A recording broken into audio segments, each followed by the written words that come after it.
Thanks for learning more about our Prime program. How did I get here? Our body is an amazing machine. When you reflect on the extent of all the things that it has to do just to function, it's staggering. The amount of information that the body takes in and the number of things that are happening all at the same time is amazing. When it's functioning well, it's a thing of beauty, and when it doesn't, it can be a very difficult machine to fix. Often when an injury happens, it's obvious. If a bone is broken, we know what to fix. If someone has a heart attack, we know what happened. When you know what's broken, fixing it is a lot easier than when you don't know what's broken.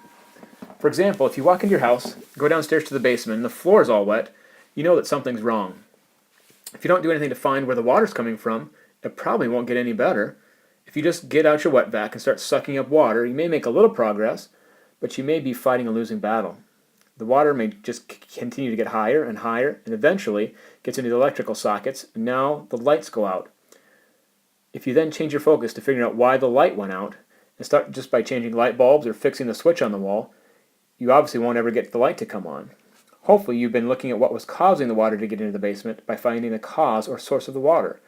Once that's taken care of, the lights might still be out, and the carpet will still be wet, but you can start to get things back to normal. But what if you could never find the source of the water coming into your basement? What a frustrating situation. Maybe you've got a sump pump going and the water level's down, the carpet's always wet but not underwater, you've got the wiring in the wall fixed or the fuse replaced and the lights are working, but there's still water coming into your house. Would you be satisfied with that situation? Probably not. Unfortunately, for some of us, when our bodies stop working the way they should, things start to go wrong like the lights in our flooded house.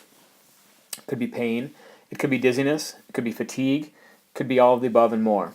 At the root of all of them is that they're just a sign that something is not right. If the light bulb burns out, the fix is easy. But if replacing the light bulb doesn't work, you've got to trace back to the cause of why that light bulb won't turn on. In this amazing machine that we own, the brain is the thing that's running our body. It controls everything we do consciously and unconsciously.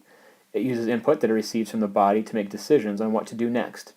If you see a ball flying towards you, your brain takes the information from your eyes about what's coming at you, how fast, and tells your arm muscles what to do to catch the ball. If your eyes were closed, you wouldn't be very good at catching that ball.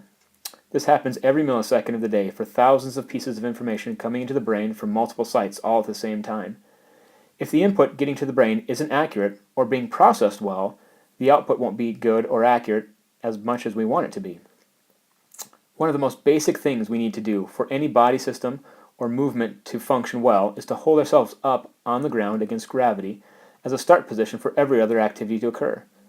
You won't be able to eat your morning cereal if you can't figure out how to sit in a chair and hold your head up and get your arms to the spoon and your spoon to the mouth. You couldn't have gotten to that chair if you didn't stand up with 2 feet on the ground, balance, and take steps to get there.